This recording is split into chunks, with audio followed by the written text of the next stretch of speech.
Bienvenidos a una nueva sesión del Círculo de Lectura de Prometeo Divulgación.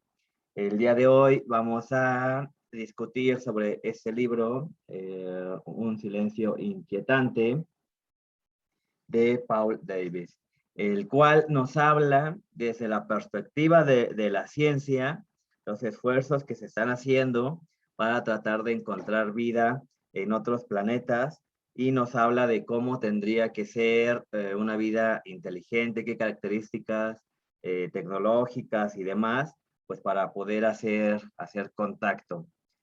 Entonces vamos a iniciar con algunas lluvias de ideas generales.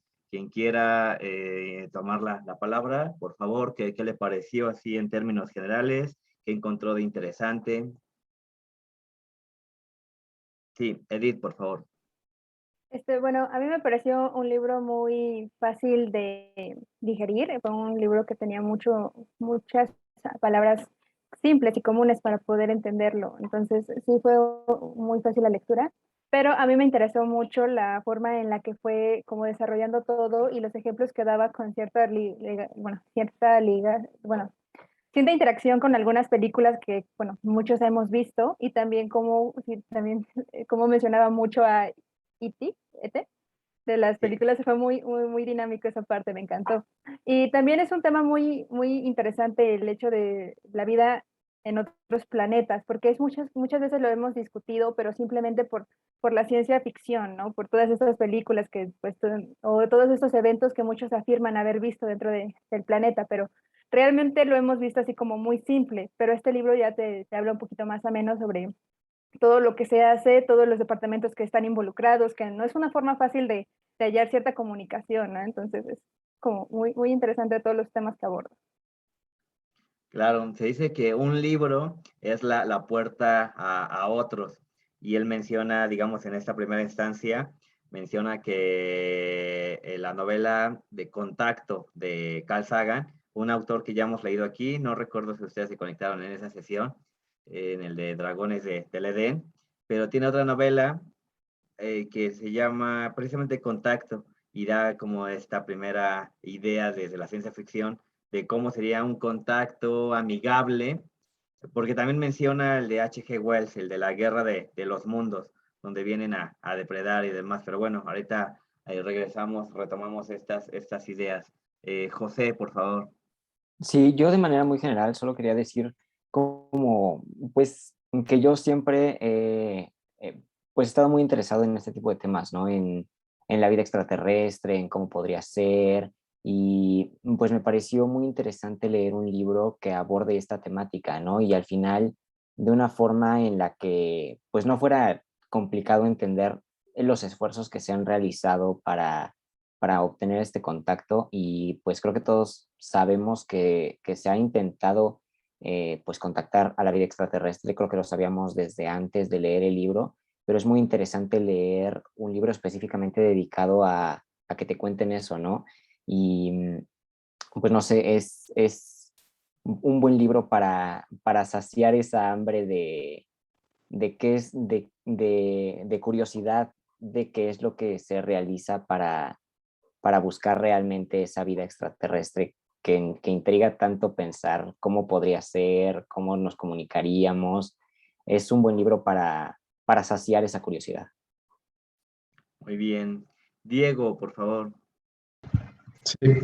Bueno, a mí en lo personal me gustó mucho porque es un libro que desde el principio te atrapa y te llama la atención, no solamente como otros como de que hablan sobre la vida extraterrestre, sino que aquí se basa mucho en la ciencia y te muestra cómo lo están intentando demostrar, a la vez de que también te muestra la otra parte en la que te dicen el por qué no puede suceder y te va dando todas las perspectivas y los parámetros para que se dé la vida. Entonces, por otra parte, también te quita un poco el paradigma, que más adelante lo hablaremos, de que al ser un universo tan grande, muchos pensaríamos que quizá habría vida en muchos planetas o en muchas estrellas, pero entonces ahí te va diciendo que no es tan sencillo y cosas así, y a mí me pareció eso muy interesante. Muy bien, muchas gracias. Karen, por favor. Sí, y bueno, a mí me gustó mucho el libro porque la verdad sí me interesaban como estos temas, pero más la parte como de historias así de aliens que vienen y que te, o sea, y que te abducen y todo eso, ¿no? O sea, como la parte fantástica.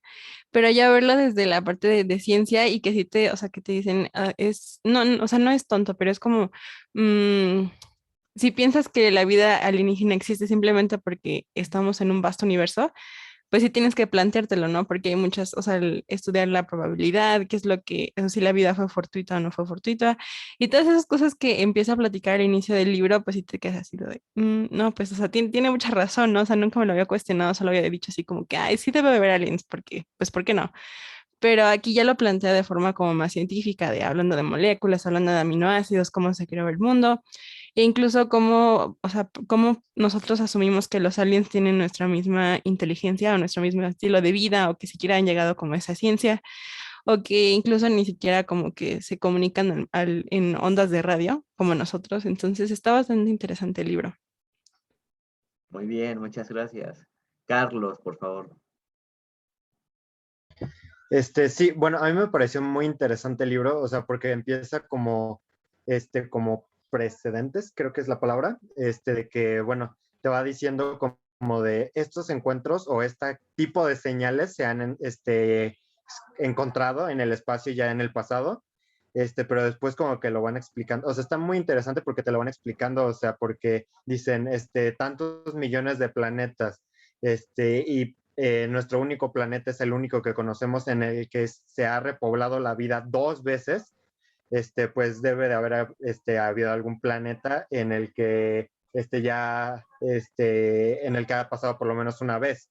Y bueno, también nos establece como el factor tiempo, que es como de, bueno, a lo mejor ya no están vivos, pero a lo mejor en algún punto en otro planeta, muy parecido a la Tierra, porque hay varios con esas condiciones, o en Marte, que antes había una parte de la historia en la que nos decían que pudo haber sido como más habitable que la Tierra, por así decirlo. Entonces sí, como que te explica mucho esto de los misterios, por así decirlo, o sea, intenta como profundizar mucho en lo que es esto de los misterios del universo.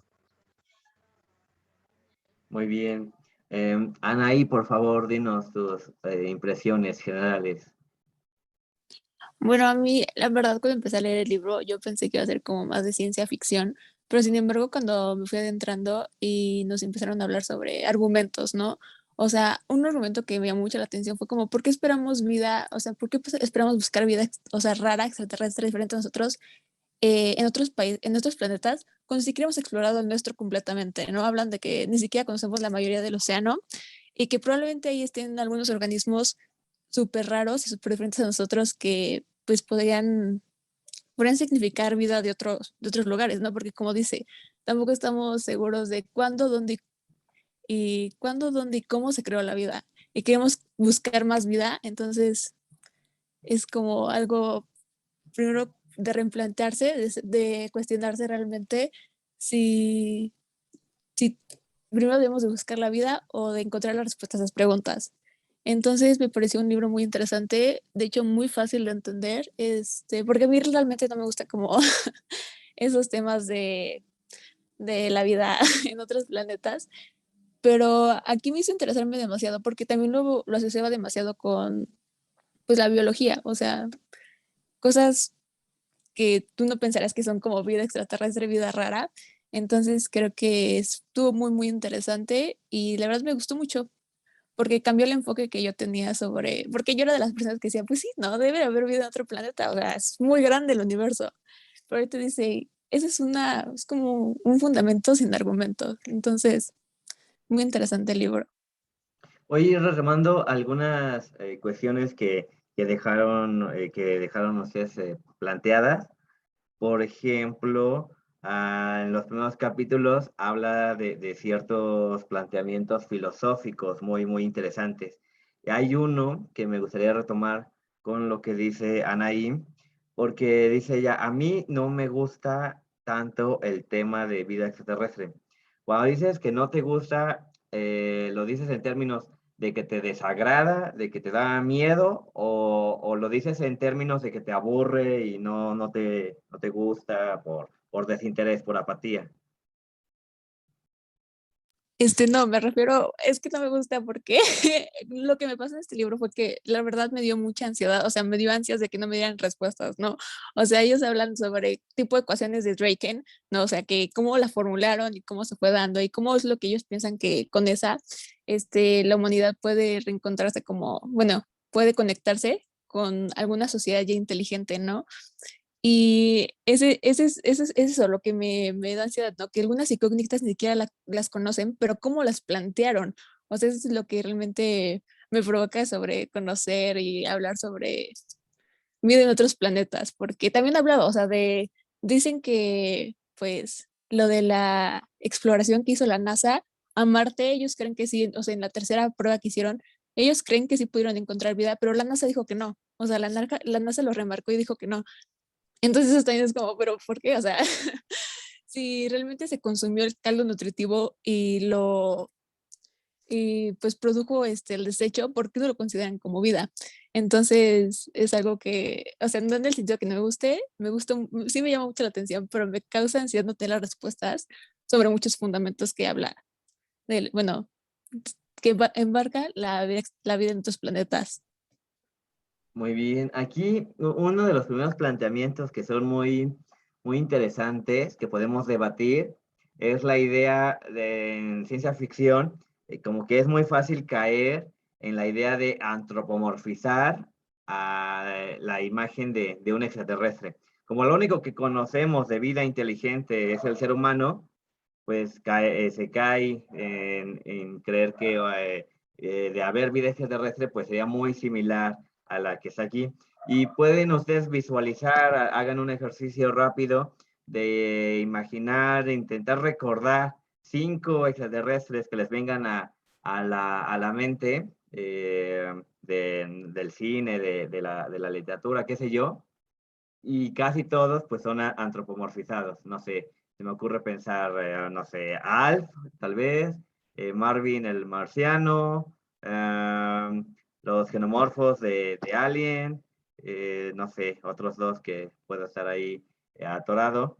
Entonces intenten ustedes recordar marcianos, extraterrestres y demás, y se van a encontrar con que casi siempre son antropomorfizados. Él menciona el caso de H.G. Wells cuando escribió La Guerra de los Mundos.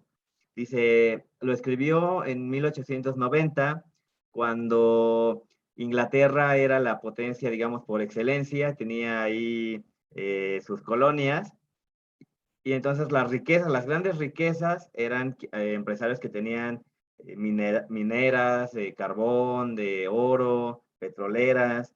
Dice, y entonces era fácil visualizar que extraterrestres iban a venir por recursos naturales que iban a colonizar.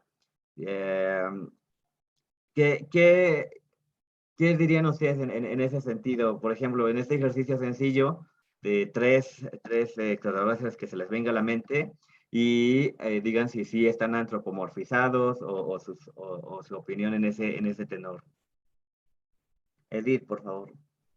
Bueno, sí, yo siempre he tenido en cuenta de que siempre que hablamos de extraterrestres, siempre lo pensamos como una persona, pero en diferentes aspectos, ¿no? Ya sea en color metálico, en color verde, ya sea en diferentes colores, pero siempre teniendo la forma humana, ¿no? 2 pies, 2 manos, una cabeza y listo. Pero yo siempre, bueno, también lo mencioné en la lectura y yo también he pensado muchas veces que hemos tomado esa idea de los alienígenas extraterrestres, pero no muchas veces pueden ser así o incluso pueden ser criaturas diferentes, no sé, por ejemplo, como una célula o puede ser algún tipo de materia que tenga vida, pero no tenga como si un cuerpo, sino sea como materia moviéndose, así como puede ser el plancton, puede ser una alga, pero ya en el espacio. Entonces yo considero que eso también podría ser un tipo de alienígena que no tiene como un cuerpo humano. Sin embargo, también hay una parte que me pareció un poco de miedo porque que menciona en el libro, que dice el hecho de que supongamos que sí, que realmente un extraterrestre tiene nuestra forma de nuestra forma física y nuestra forma de pensar. ¿Qué llegaría a ser la humanidad si llegara a encontrar sí esta vida, ¿no? ¿Cómo reaccionaría? Incluso pensaríamos en cuál es el siguiente paso después de encontrarla, porque queremos encontrarla, pero ¿qué se va a hacer después de encontrarla? no sabemos cómo vamos a reaccionar o qué medidas tomar, o no sabemos si incluso la forma de pensar de este tipo de entes, por así decirlo. Muy bien, Carlos, por favor.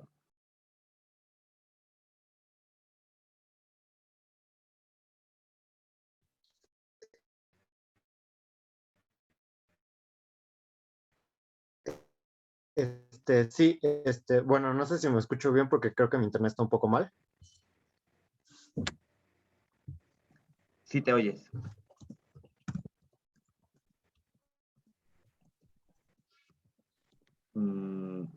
Bueno, el simple hecho de que, bueno, como mencionaba, el simple hecho de lo que vemos dentro de las películas y dentro de las series, en especial las que son como más actuales, más populares, por así decirlo, lo que es Marvel y DC, o sea, por ejemplo, Marvel, lo de los Guardianes de la Galaxia, Drax, Gamora y Groot, me parece que es, pues los tres son como, tienen características muy similares a los humanos, al igual que es con DC, que prácticamente Superman, que es un alienígena, es prácticamente un humano con superpoderes. Claro. Aquí, fíjense ustedes que la mayoría de los que podemos recordar son antropomorfizados, pero los que no, los que no tienen esta figura de proporciones humanas, noten ustedes cómo es porque más que racionales son como monstruos. Los extraterrestres que pintan, que no tienen esta forma, pues son más como depredadores, no sé, se me ocurre pensar en Alien, se me ocurre pensar en monstruos así, que son más bien de cazador, buscando a su presa, no sé, por el estilo. Diego, por favor. Sí, claro, igual yo había pensado en Alien, que es un poco diferente, en Yoda y en E.T., pero sí, como ya mencionó, los primeros dos sí son como más conscientes y incluso Yoda tiene como una sabiduría mucho mayor, ¿no? A las de los demás. Y en cambio Alien es muy agresivo y depreda, ¿no? A las personas. Pero eso me parece muy curioso porque en el libro te mencionan que quizá es porque las personas no tenemos como una imaginación como tan grande que queremos como todo, lo único que conocemos pues es lo que conocemos actualmente, o sea, lo asociamos mucho con el humano, con la tecnología, con la economía, con la política. Entonces, si queremos pensar que nos vamos a contactar con una raza extraterrestre muchísimo más avanzada, quizá miles o hasta millones de años mencionan, pues probablemente no sea como nosotros lo pensamos, ¿no? Y lo podemos ver tan siquiera en nuestra evolución, que hace 3.500 millones de años que inició la vida, pues obviamente no éramos como somos actualmente. Entonces, quizá si una raza extraterrestre mucho más avanzada nos contactara o vinieran, obviamente sus extremidades, su fisionomía, no va a ser para nada parecida a la nuestra, o incluso a los animales o a los seres vivos que conocemos. Entonces, sí. Claro, Eso. ¿cómo podemos nosotros dialogar, por ejemplo, con una amiba o con un hongo? No sé. Karen, por favor. Sí, justo lo que dijiste hace ratito de que los, o sea, los alienígenas que nosotros ponemos en las películas de ciencia ficción que son así como diferentes o que incluso no hablan, o sea, solo gruñen o cosas así, son los monstruos y que probablemente esos sean los que, bueno, no probablemente, pero, o sea, que podríamos encontrarnos ya cuando descubramos que sí hay vida en otro planeta o cosas así, y que nosotros los vemos como extraños o como violentos o como que nos van a hacer daño. Y pues también en el libro mencionan que, o sea, que está curioso como todas las interacciones que según los humanos han tenido con los ovnis o con los alienígenas que se han dicho ver, siempre terminan o la única acción que hacen los alienígenas es o, poner una marca en un campo o investigar o matar a una vaquita o jugar con un avión o sea, como abducir a un humano y experimentar en él. Cuando sí, o sea, cuando hay que pensar que si una civilización mucho más avanzada que la de nosotros para poder viajar en años luz y todo eso y venir a visitarnos y dignarse a venirse a visitarnos, vaya a hacer esas cosas tan, no infantiles, pero como sin sentido. Entonces está curioso cómo lo presentan en la ciencia ficción y cuando cuentan historias de aliens y cosas así. Y parte además de la experiencia histórica. Cuando llegaron colonizadores europeos a América, pues lo que hicieron fue, aun cuando ellos exponen que vienen a civilizar y demás, pues cometieron actos de barbarie realmente atroces. Entonces, cuando nosotros lo extrapolamos a lo que podría ser una civilización extraterrestre al venir aquí, si nosotros somos más atrasados, se dice que el león piensa que todos son de su condición. Entonces, eso es lo que nos aterra, ¿no? En ese sentido. José, por favor.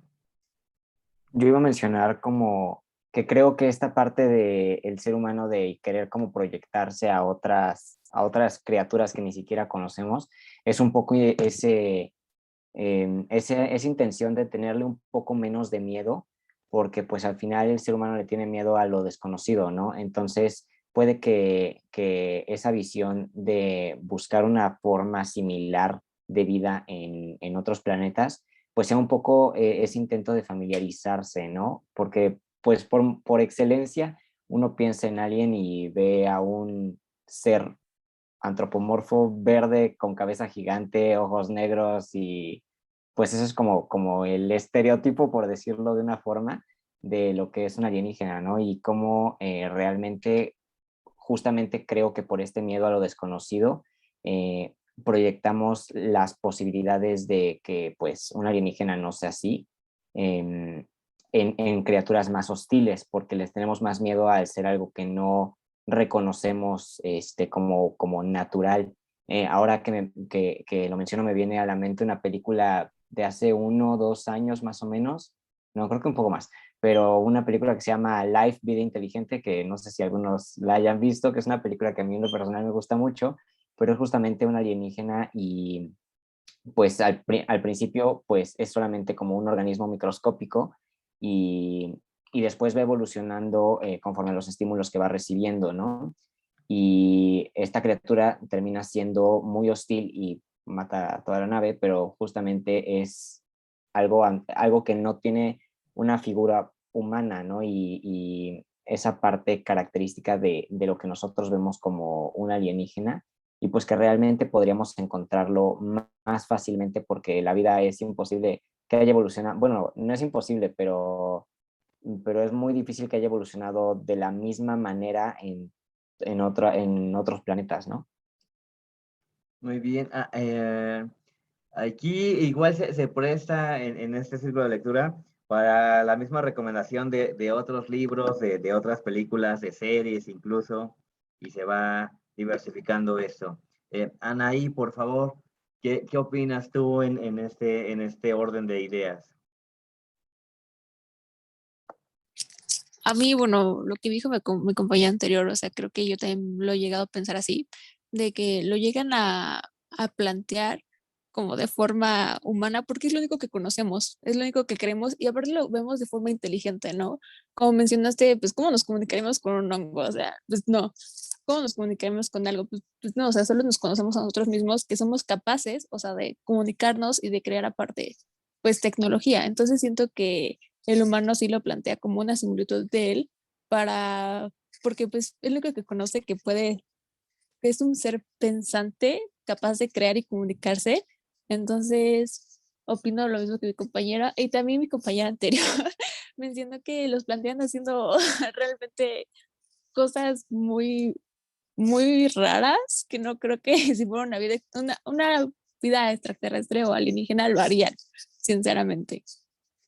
Aquí, por ejemplo, recordé, tanto este libro menciona que los esfuerzos de científicos, físicos, han dicho, bueno, si una civilización se desarrolla, no sé, en otra galaxia, pues tendrán otro lenguaje. ¿Cuál podría ser el lenguaje universal? Y pues el consenso es que serían las matemáticas. Y no sé, no lo expresan en las películas, ya van como 8 películas del planeta de los simios, pero en la novela sí lo expresan.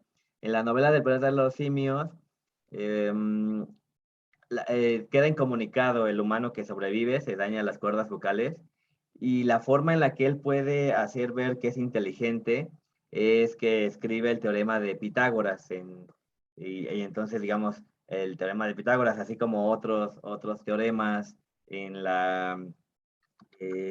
son válidos para cualquier parte del universo, en cualquier tiempo. Entonces, digamos, dice, en el libro plantea que se mandan señales de radio que serían inequívocas para cualquier otra inteligencia. Por ejemplo, maneja constantes cosmológicas como pi o raíz de 2, no sé, cuestiones así que serían como muy claras para una mente abstracta, ¿no? Que puede manejar las matemáticas. Aquí vamos a pasar a un par de planteamientos que hace el autor Paul Davies en este sentido filosófico. Él dice que en parte nos aterra también, se hace el esfuerzo de buscar vida, pero nos aterra el encontrarla. El, ahí, como la pareja celosa que revisa el celular de su pareja buscando mensajes o algo, pues está buscando, esperando encontrar, pero también con el nerviosismo de encontrar algo. ¿Qué va a hacer si encuentra ahí algunos mensajes raros, qué sé yo? ¿Qué vamos a hacer si encontramos vida en otros planetas? Porque tenemos una serie de paradigmas sociales, políticos, religiosos, y les lanzo esta provocación. Por ejemplo, en el pensamiento cristiano, por ejemplo, para los cristianos, ellos creen que Jesús de Nazaret murió para redimir los pecados de todo el mundo. No importa si eres musulmán, si eres budista, si eres ateo, si eres asiático, africano, Jesús murió para redimir a todo el mundo. Si encontramos vida en otras galaxias, ¿qué pasaría con ese paradigma? Cristo murió para extraterrestres que están en la galaxia, no sé, de Andrómeda, no sé. Y lo planteo en términos porque en la Edad Media, Giordano Bruno, que por cierto era un monje, pertenecía a la Iglesia Católica, él en este planteamiento solo lógico, él lo manejó desde el punto de vista puramente lógico. Él decía que si hay vida en otros planetas, si hay vida en Júpiter o en Marte o de donde sea, Jesús murió también para salvar a esas personas en otros planetas.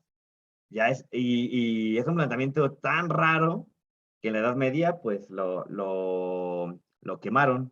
Giordano Bruno fue quemado por ese tipo de ideas. ¿Ustedes qué opinan? ¿Cómo podría afectarnos si encontramos que sí hay vida en algún otro planeta, en otra galaxia?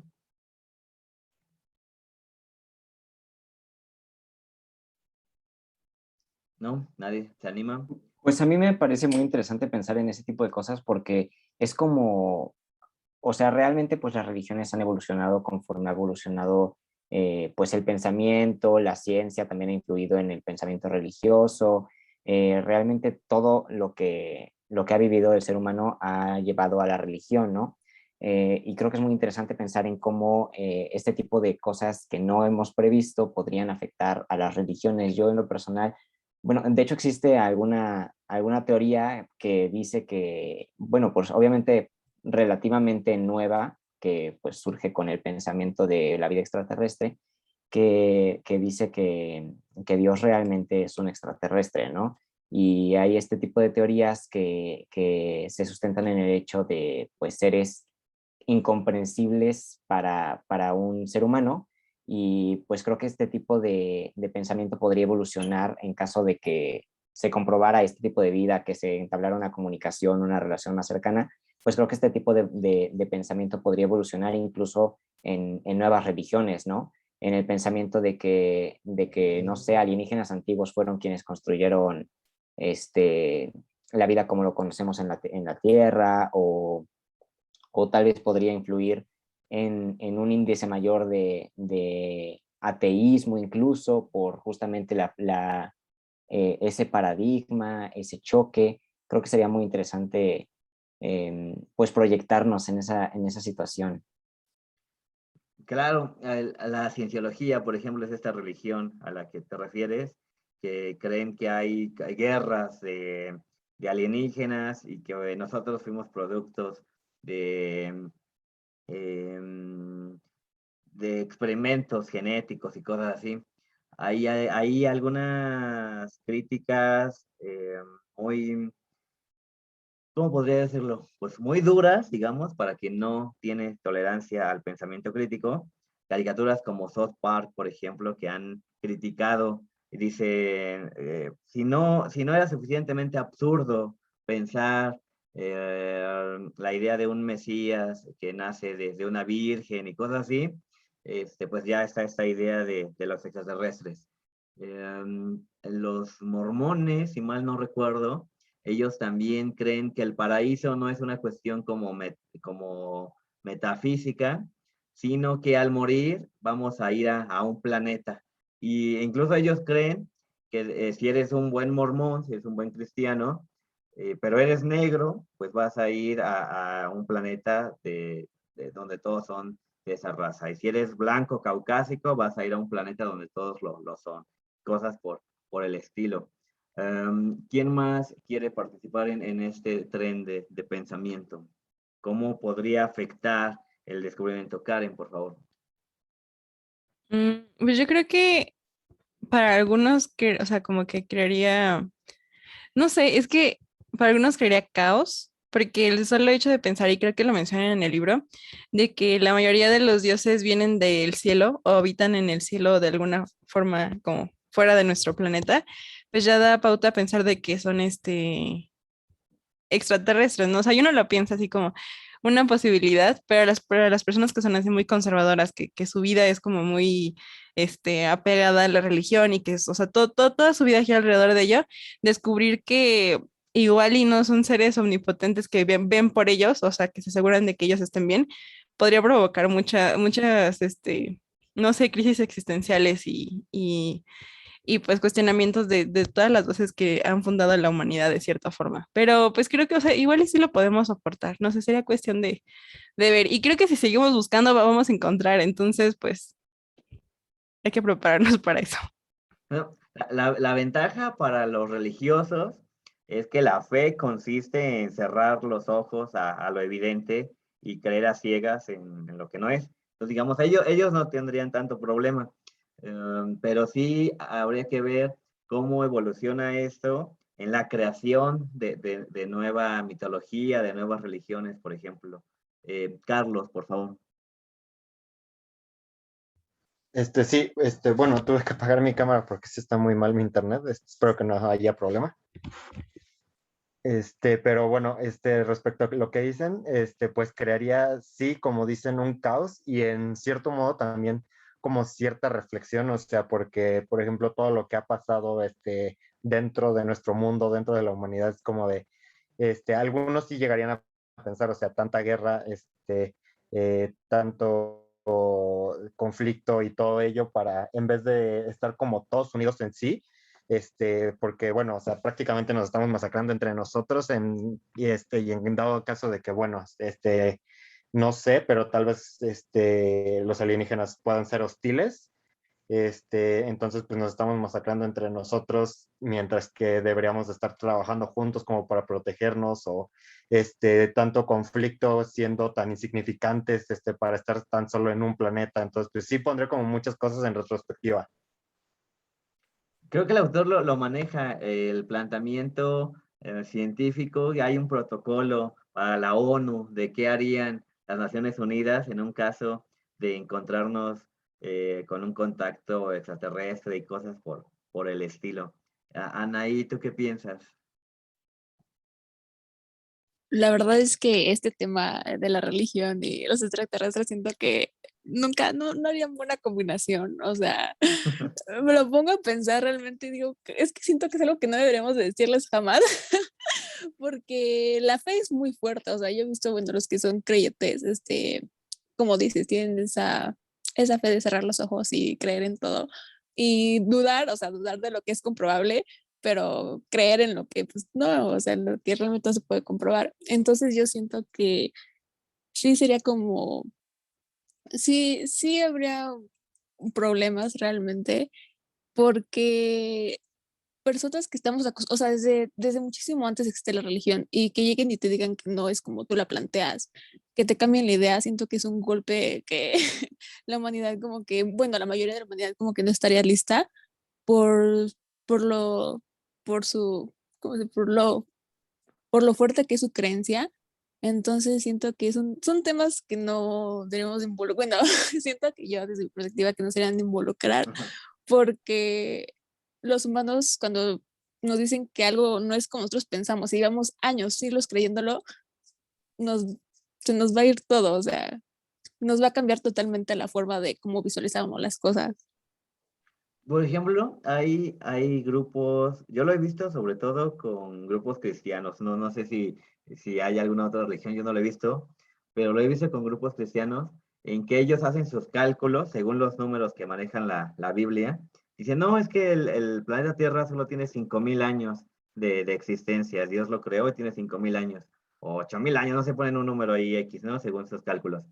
Y cuando se les plantea y dicen, oye, pero ¿y los fósiles que hemos encontrado que son de 100.000 años, de 200.000 años, de 65.000 años? Y, y busquen los videos, busquen videos de lo que dicen pastores al respecto. Y es de risa loca, porque dicen, no, eso evidentemente es obvio, esos fósiles que encuentran de dinosaurios o de Australopithecus o algún homínido, eso lo sembró el diablo.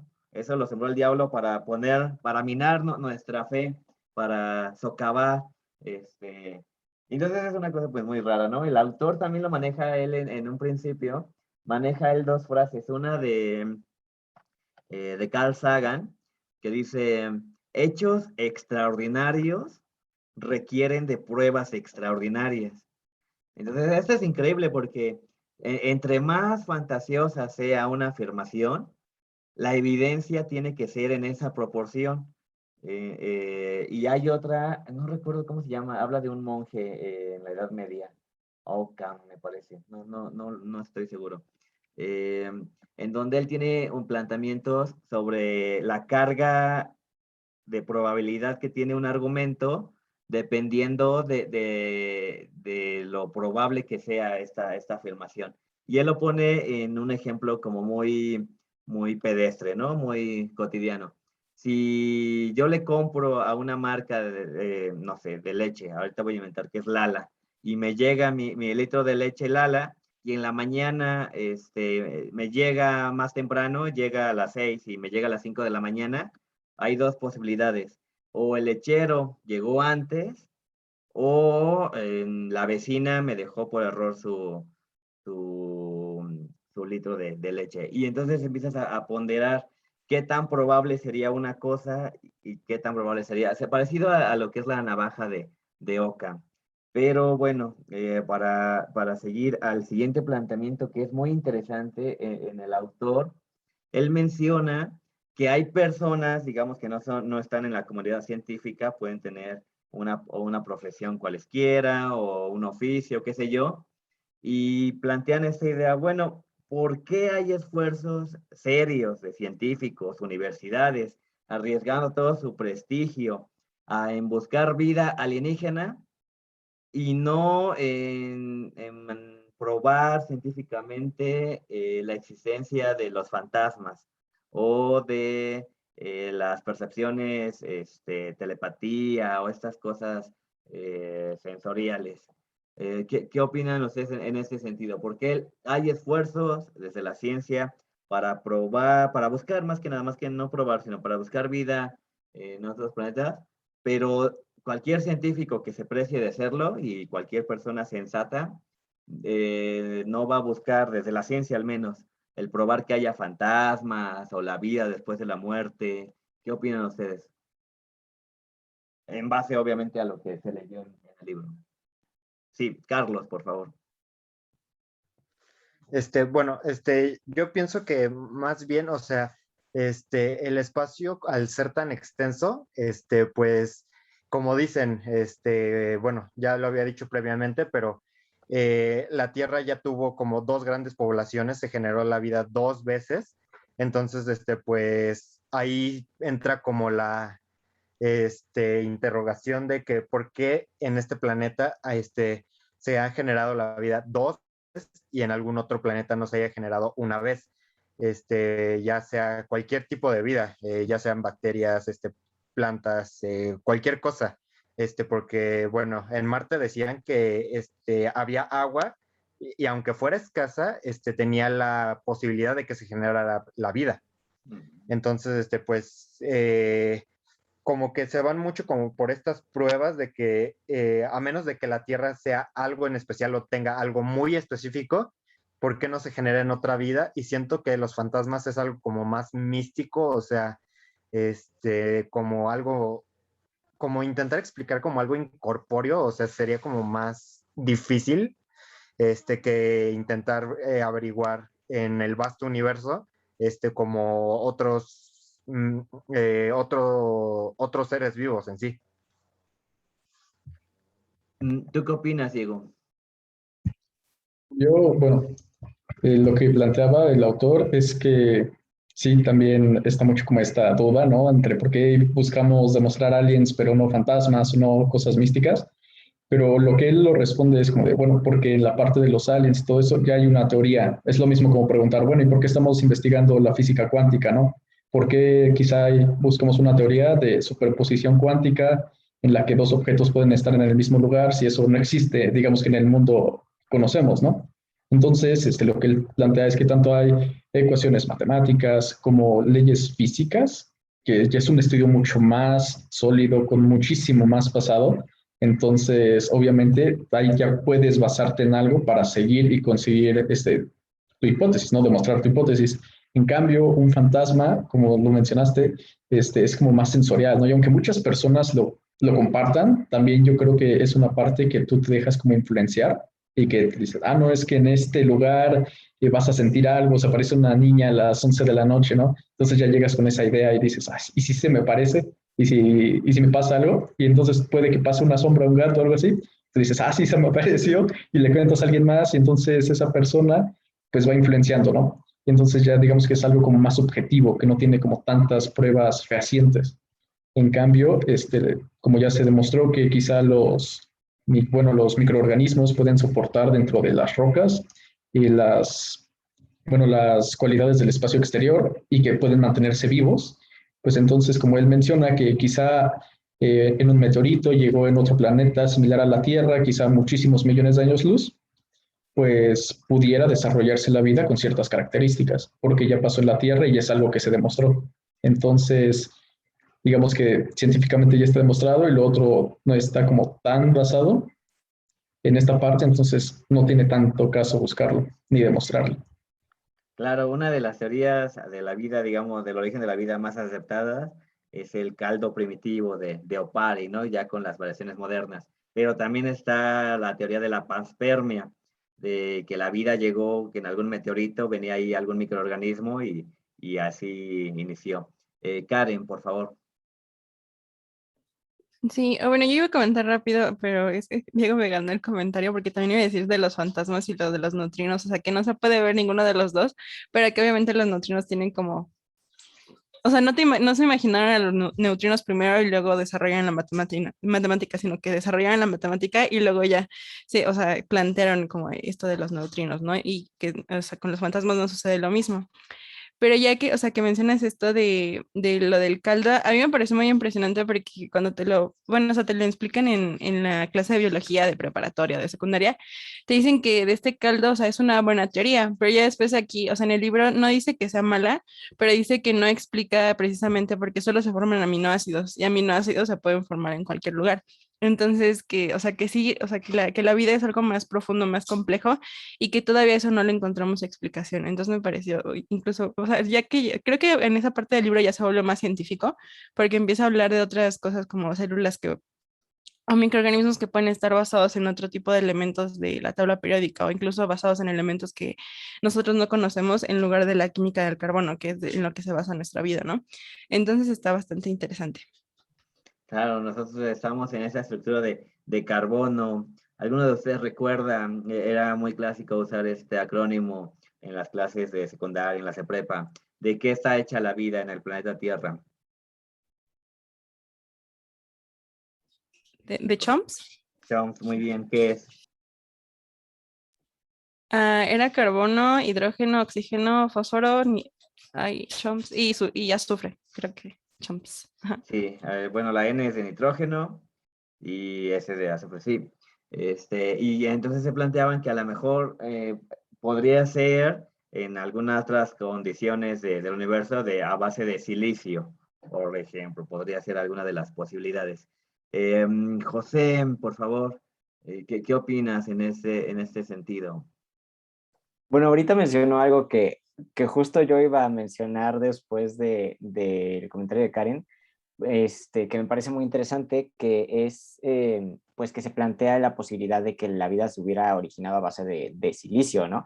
Y es algo que no estoy muy seguro si lo leí en el libro, si lo mencionan en el libro, pero si no, pues lo leí en otra parte a lo largo de estas semanas en las que leímos el libro.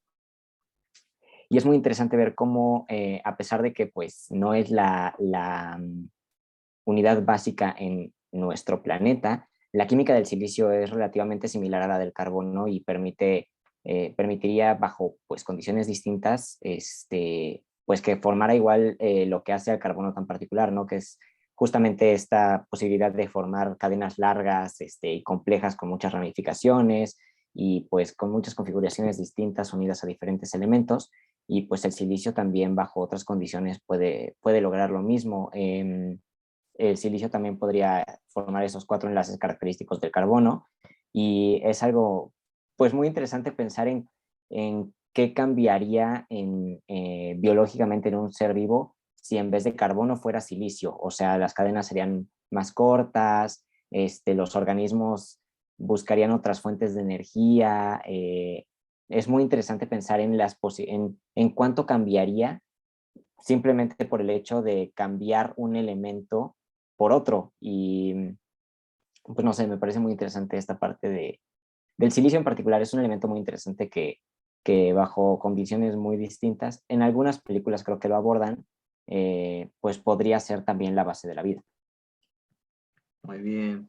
Anaí, cuéntanos, ¿tú cómo lo ves? Bueno, creo que en el libro sí lo menciona, pero solo lo menciona como, me acuerdo que le dijo de un episodio de Star Trek o algo así, y aquí lo planteó como en vez del silicio como el arsénico, ¿no? O sea, hablaba de microorganismos que podrían como estar, lo que digo, estar ocultos aquí en la Tierra y que no conocemos, y en vez de con el fósforo, hagan todo con el arsénico. Y a mí hubo algo que me llamó mucho la atención, fue que hablaban de que ya lo estaban haciendo, o sea, de que ya estaban buscando esos microorganismos que en vez del fósforo serían del arsénico, porque pueden hacer como, creo que podían producir las mismas cadenas como para la energía. Entonces era muy probable que hubiera organismos, y de hecho creo que había que lo producieran, pero no porque, no porque así lo han hecho, sino porque se adaptaron. Entonces, lo que ellos quieren buscar es microorganismos que ya estén como con eso, ¿no? O sea, con el arsénico ya desde su inicio. Entonces, eso fue algo que me llamó mucho la atención. De hecho, me quedé pensando mucho en eso. Dije así como, probablemente estaría muy padre como intentar hacerlo, ¿no? O sea, como, no, o sea, recrear cómo funcionaría una simulación sobre cómo sería con el arsénico. O sea, yo sé que para nosotros no, pero para otros microorganismos que se nutren de este y viven a base de este, estaría súper padre. Aparte, ya también dice que ya está financiada la investigación y pues de hecho me metí a investigar y lamentablemente siguen sin encontrar, todas son adaptaciones, pero estaría increíble que encontraran como aquí mismo en la Tierra una vida que no conozcamos. Incluso da ahí las referencias, ya cualquiera con una computadora que puede uno comprar en Aurrera o en cualquier tienda así de muy fácil acceso, pues, puede meterse a páginas, institutos de radiotelescopios y en una hora que tengan de ocio, media hora, qué sé yo, pueden oír pues estos sonidos desde el espacio, el radio que podemos oír y en colectividad, entre más personas estemos escuchando, pues tratar de buscar estos patrones de inteligencia. Y por otra parte, quiero redondear, vamos a ir entrando a conclusiones. Cuando la ciencia, digamos, estamos muy acostumbrados, o eso quiero yo pensar, al método científico, que tiene ciertos pasos para llegar hacia la verdad, irnos acercando más a ese camino. Lo cierto es que la ciencia parte de unos axiomas filosóficos que no podemos demostrar, pero que creemos que así funciona la cosa. Y parte básicamente de dos. Uno es que el universo es cognoscible, es decir, lo podemos interpretar, podemos deducir las leyes de cómo funciona. Y otro axioma filosófico del que parte la ciencia y que explica esta parte de por qué no estudian a los fantasmas, al Espíritu Santo, a, no sé, estas cuestiones metafísicas, parte de un principio filosófico que es de Parménides, un presocrático griego. Y pongan atención en esta frase porque al principio suena medio cantinflesca, pero es una frase muy, muy poderosa. Dice Parménides: lo que es, y lo que no es, no es. La voy a repetir. Lo que es, y lo que no es, no es. Y la ciencia parte de ahí. ¿A qué nos referimos con esto? Que el objeto de estudio de la ciencia es lo que está en la naturaleza. Todo lo que no está en la naturaleza no es objeto de estudio de la ciencia.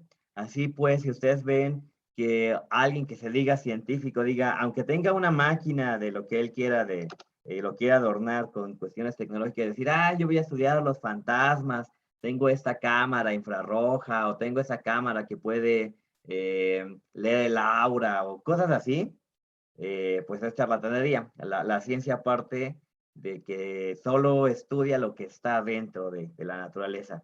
Y aquí es importante el libro porque nos habla de esfuerzos reales para tratar de no prestarle atención a charlatanes, pues no sé, dígase Maussan o cualquiera otro que quiera vendernos espejitos. ¿Ustedes qué opinan en este sentido?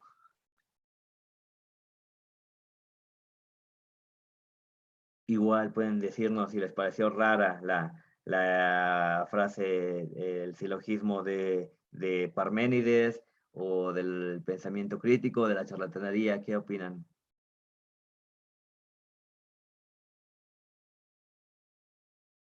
Sí, José, por favor.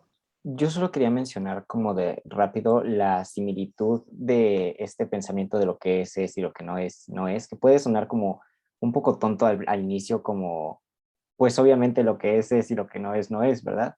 Pero ya relacionándolo un poco más, pues realmente se encadena con cualquier pensamiento científico, como usted lo menciona, porque pues la base de una hipótesis para que busca resolver un problema es que sea reproducible, que la solución al problema sea reproducible en diferentes escenarios.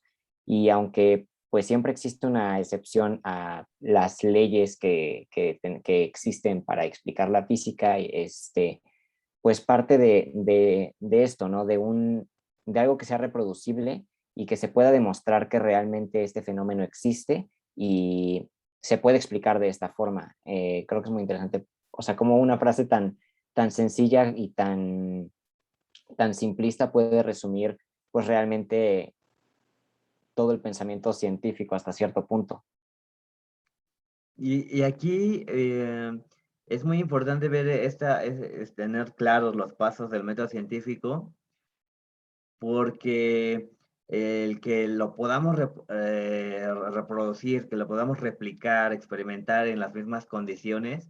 Ustedes cuando vean un programa de ovnis, vean cómo los videos donde tratan de presentar un ovni, un platillo volador, cualquiera de estas cosas, se sigue viendo igual de terrible que las cámaras de los años 60.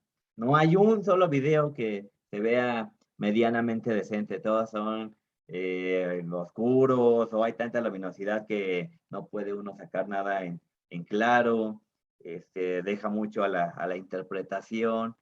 ¿Alguien más que quiera ir cerrando con sus conclusiones del libro? Si lo recomendarían, lo prestarían, si es que lo recomendarían, ¿a quién? ¿A qué tipo de sector? ¿Lo sugerirían para sus padres, para un vecino, amigos, el novio, qué sé yo. ¿Qué opinan ustedes?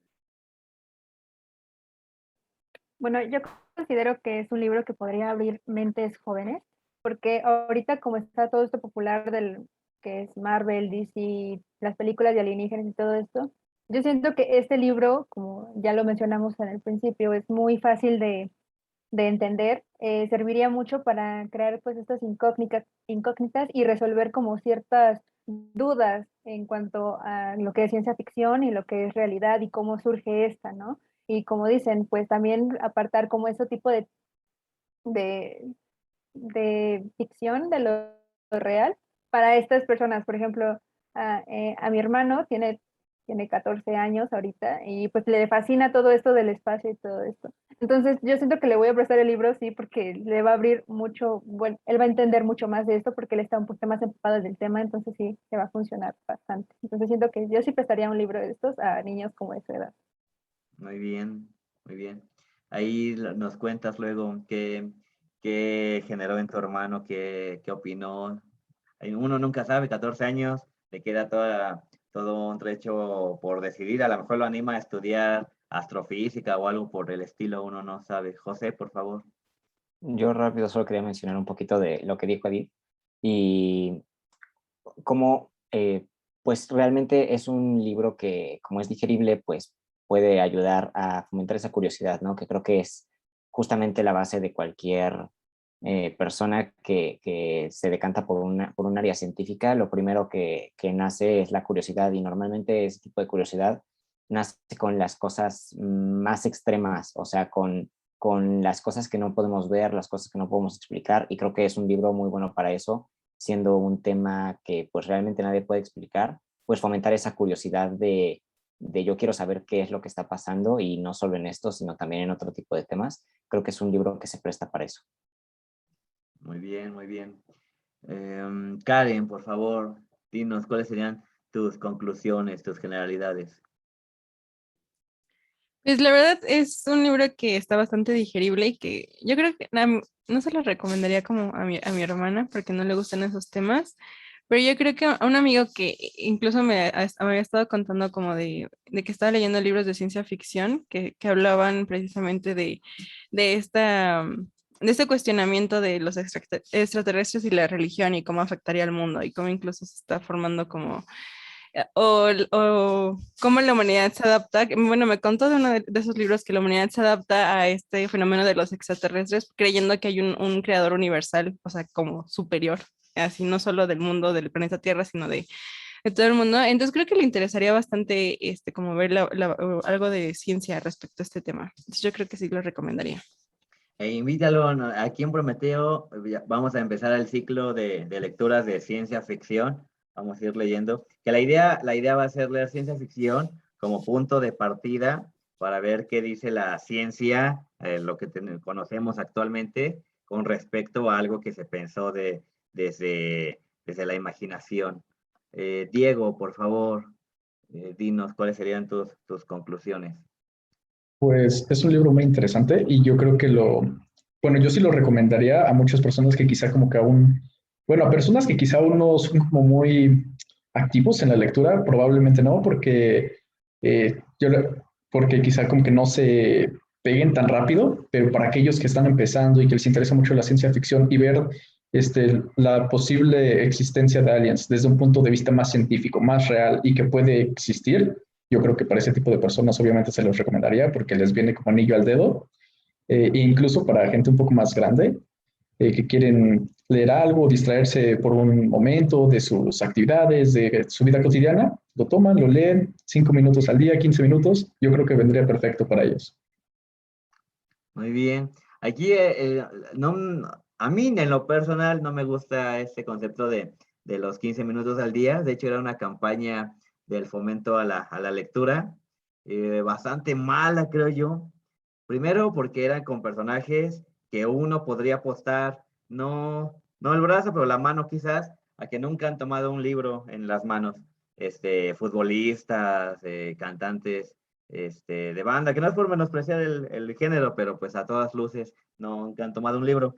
Y esa idea de leer 15 minutos al día, te da la idea de que es algo tedioso, de que es algo odioso, al contrario de, visualicen, ustedes son jóvenes, visualicen, por ejemplo, cuando los invitan a una fiesta y nunca les dicen, oye, ve 15 minutos a la fiesta y ya te vas.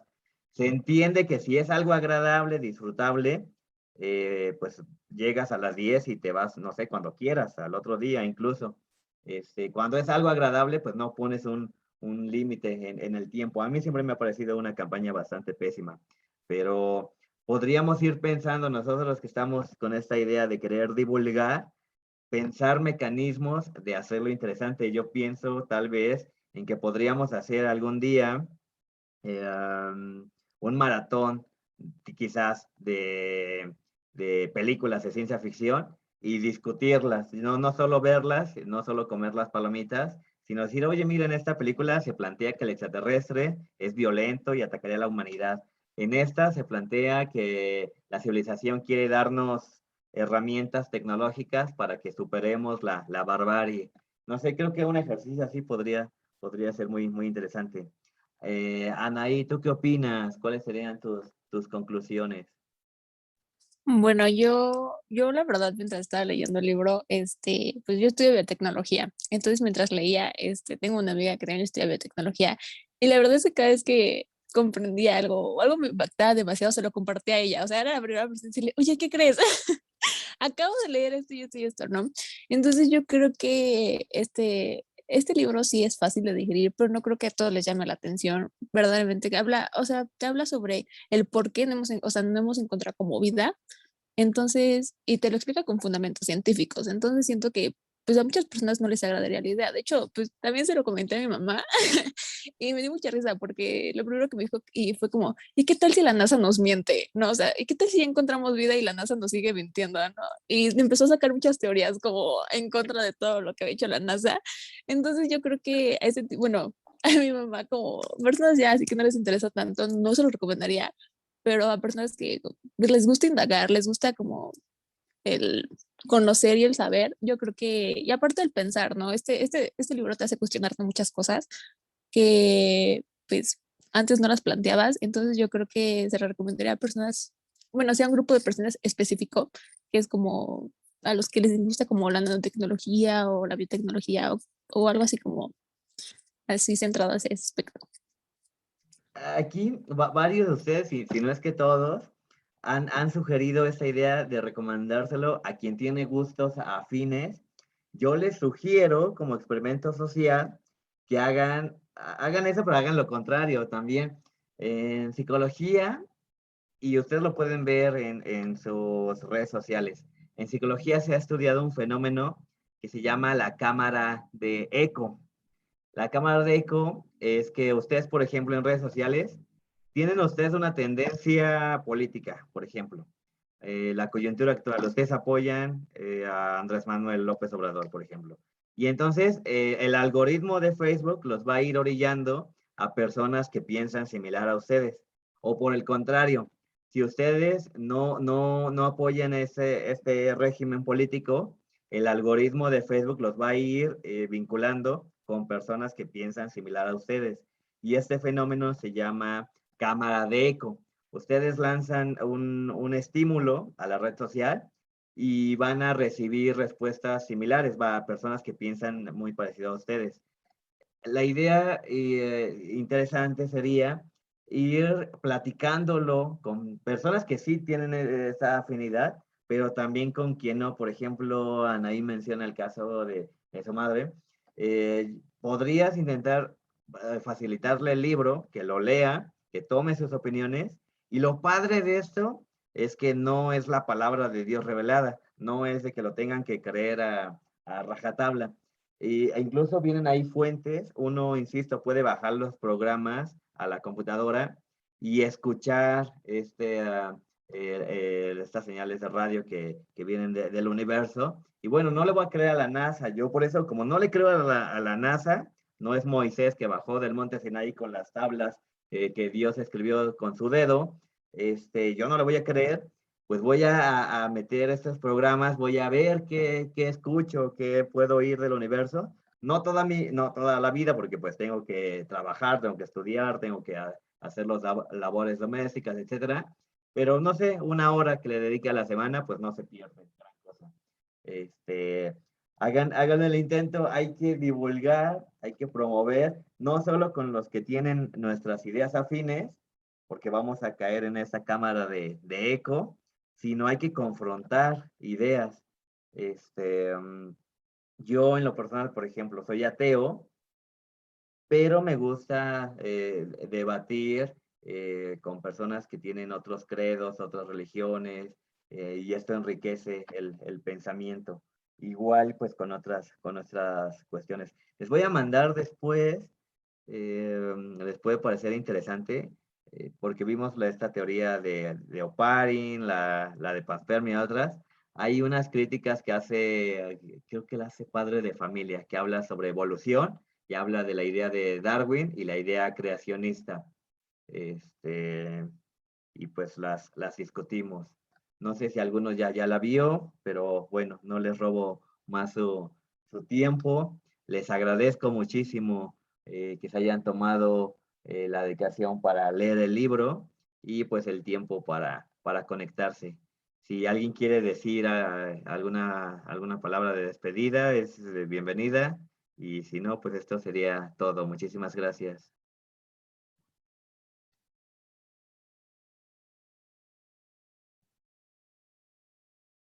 ¿No? ¿Nadie? Muy bien.